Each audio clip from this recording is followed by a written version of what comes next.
Hey guys, Nike here. Today I'd like to join in on celebrating 20 years of Guild Wars.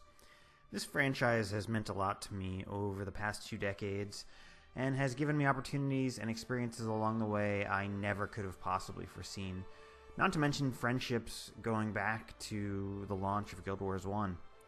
So this video will sort of be my Guild Wars story, briefly summarized for the past 20 years. Maybe some of you will find it interesting and you would like to share your own stories in the comments below. So I had always liked RPGs. Growing up I was a big Zelda and Dragon Warrior fan on the Nintendo and Super Nintendo. The first MMO I ever saw in person was EverQuest. I was staying at the house of a friend for an out-of-town Magic the Gathering tournament in high school, and the couple we stayed with were playing EverQuest together. It was pretty janky at the time, but I could see the appeal even though I never actually played it. Fast forward to 2005, and I had graduated from undergrad, and World of Warcraft was out and was blowing up enormously. At the time, every studio under the sun was coming out with a garbage cash grab MMO, and they all sucked and were basically unplayable garbage. They also all had a sub fee. To me, at the time, a sub fee seemed crazy, and it was the primary reason I didn't give World of Warcraft a chance. But I do recall that I saw an article about Guild Wars on GameSpot.com talking about how it will be a buy-to-play MMO that was heavily focused on PvP and had a skill system akin to like Magic the Gathering deck building.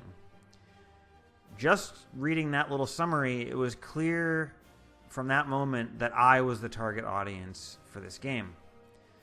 My roommates that I was living with at the time were big Diablo 2 players, and they knew who the ANET devs were from their Blizzard days and had confidence that the game would be good, so I decided that I would buy it.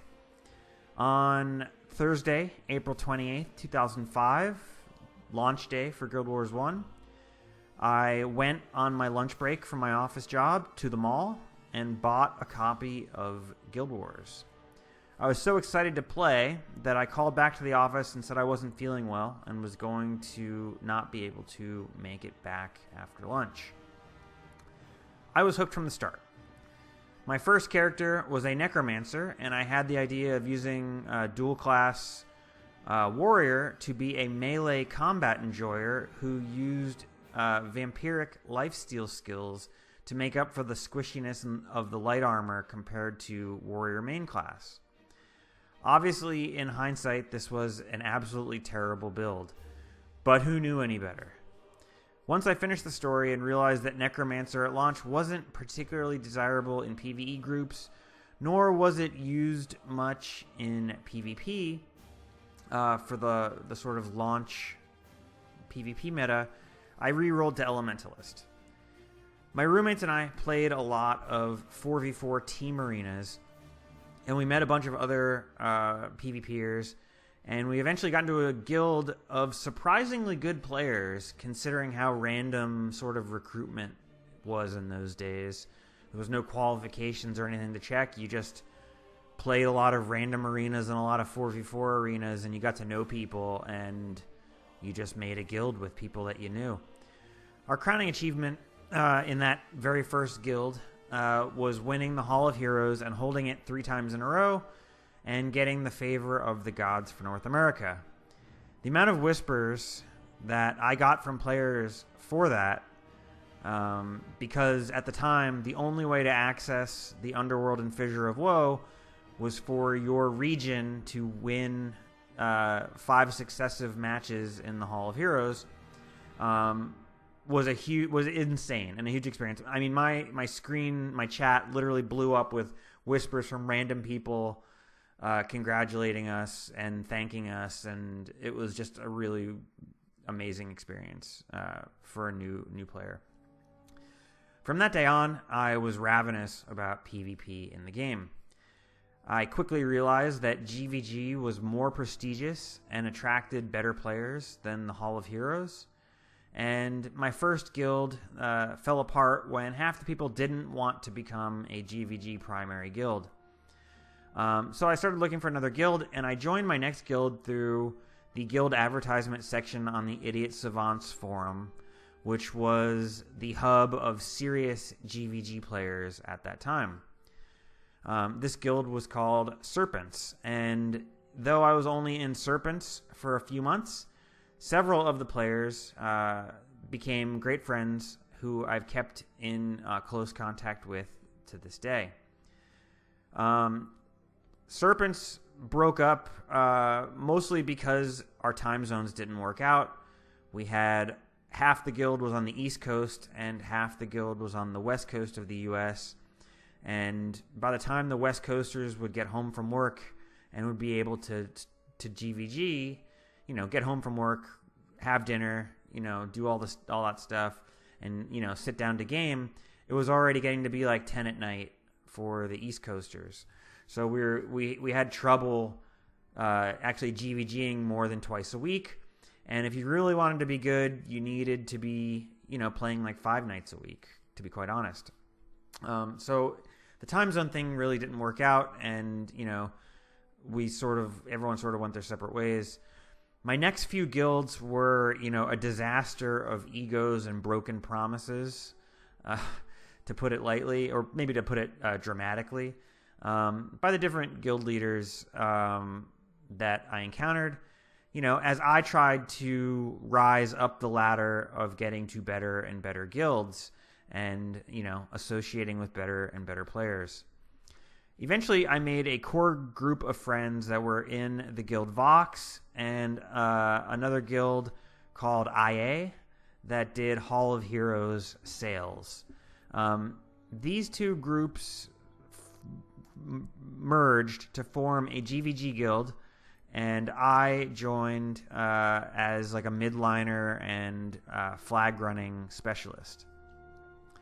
This guild was great, and we were around like a 75 to 40 ranked guild on the ladder, and it was really my first taste of like very competitive GVG, where guilds back when I was in Serpents and some of the other guilds, and we hovered around like the 80 to 120 place on the ladder, we were able to now beat guilds that we were never that.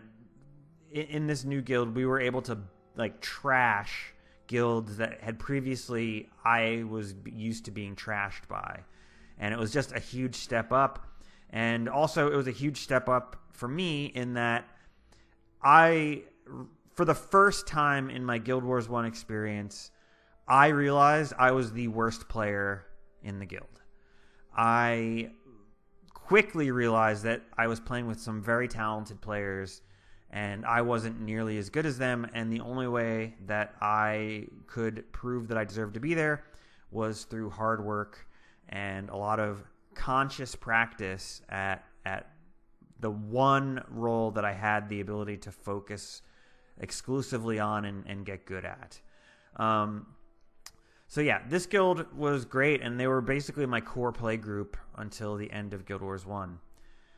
The guild did eventually merge with another guild that had, I think, some EU players that were playing on North America, and that guild, the guild that came out of that was called Good Artist, and Good Artist rose as high as we were a top 15 guild, and we came in second in one of the monthlies, and we got silver trimmed capes.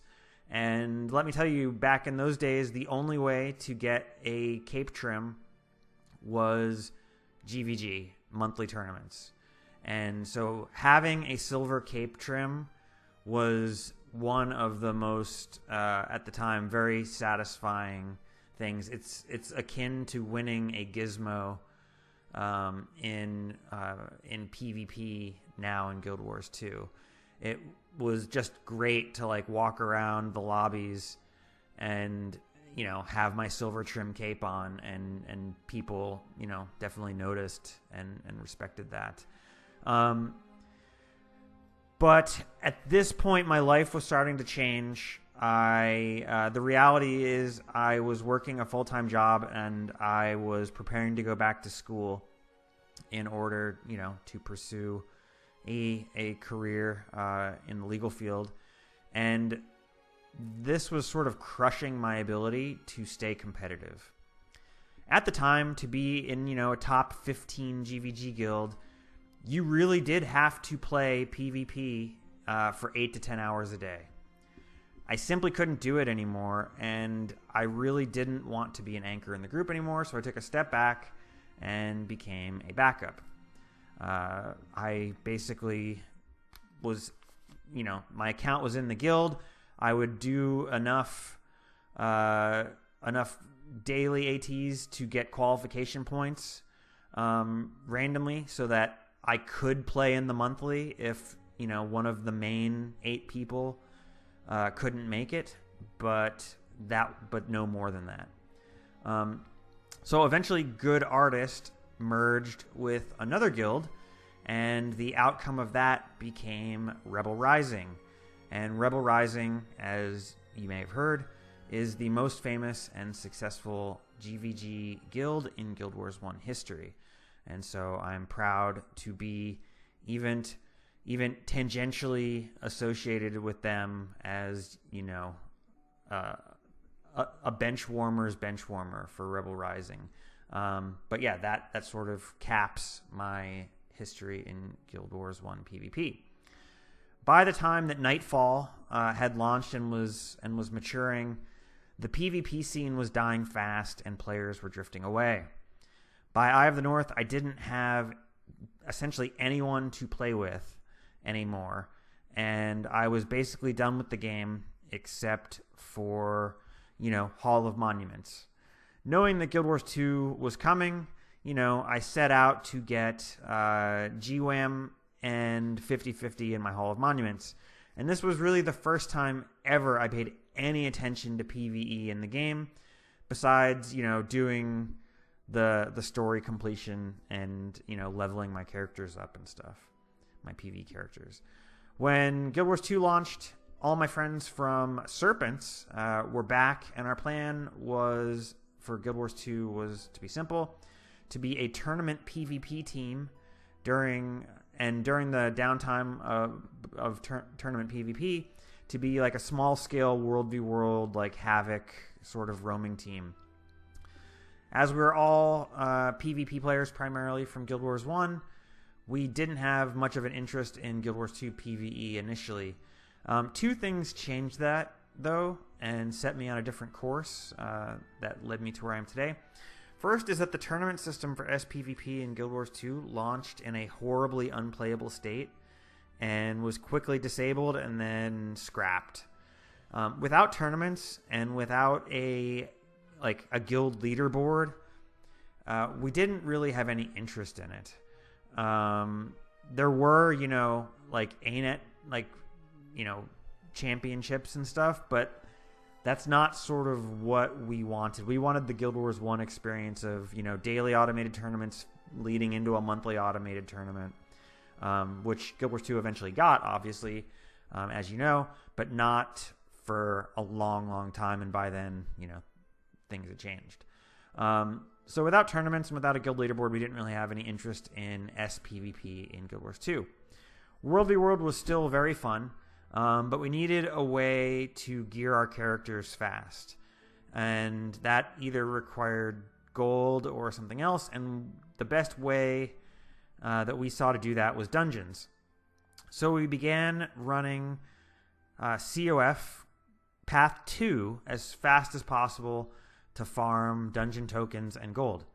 In those days, there was no DR for tokens, so you could run the dungeons endlessly for 20 tokens at a time to get closer to a fully geared exotic character. What most people probably don't remember or weren't playing then is COF Path 1 was not considered the speedrunning path of choice because it was actually considered harder than Path 2, especially initially before a real meta existed. In COF Path 1, the end boss had a regen that made it an actual DPS check, and the damage it put out was pretty high, especially because most people weren't good at, dodging at the time. So COF Path 1 was considered hard and longer than COF Path 2 until players got a little bit better. Anyway, what we quickly discovered was that we were having way more fun speedrunning Guild Wars 2 dungeons than we were having when we played World v. World. We also started meeting really good, like-minded dungeon runners. Through friends that we made, we were introduced to Strife.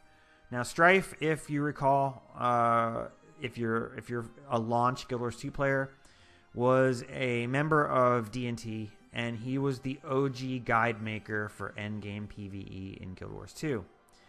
His dungeon and build guides were what defined the first real meta in Guild Wars 2 PvE. It's really hard to overstate his and D&T's contribution to the game at the time. When Strife started posting his guides, normal players considered even the shortest and easiest dungeon paths to take 15 to 30 minutes, and if you had a bad group, way more than that. Suddenly, Strife came out posting guides showing how you could do these paths in 5 minutes, 6 minutes, 7 minutes. It was just a mind-blowing step forward. It wasn't even a step forward, it was a leap forward. And so our friend group was good enough, actually, that Strife pretty much only wanted to play with us during prime time. But he felt obliged to use guildies from D&T in his videos. So one of my core Guild Wars 1 Serpents friends decided that PvE wasn't really his thing, because he was a PvP player in Guild Wars 1, and he came to Guild Wars 2 to PvP. And, PvE, being a speedrunner and PvE wasn't really working for him. So he left the game. And, we were down to like 3 guys, and we were having to pug. And so Strife said we should just join D&T so we weren't having to pug with randoms constantly. Well, then in November of 2012, I joined D&T. And the rest, as they say, is history. Subsequent to all of that for me, Strife was hired by Blizzard in early 2013 and left Guild Wars 2 to play WoW as a result. Brazil and I, and then quickly thereafter, Obel and Dekeys picked up the mantle of content creation that Strife had begun. And that's where and why I started this YouTube channel that you are watching. So guys, it's been a great 20 years and a journey I never would have predicted those 2 decades ago when I was at the mall in 2005 buying this game. A game I bought on, a lark almost on my lunch break 20 years ago, turning into what I would consider a major part of my adult life, was definitely not what I saw coming, but I'm glad I did. Through the ups and downs of life and of the game and of the community, I can honestly say that it's been a tremendous net positive for me and hopefully for you too. And quite frankly, I hope Guild Wars is here in some form or another for another 20 years. Anyway, guys, that's it for me. Thank you for watching. Please leave any comments you had below. I'd like to hear what you have to say, and I will see you next time.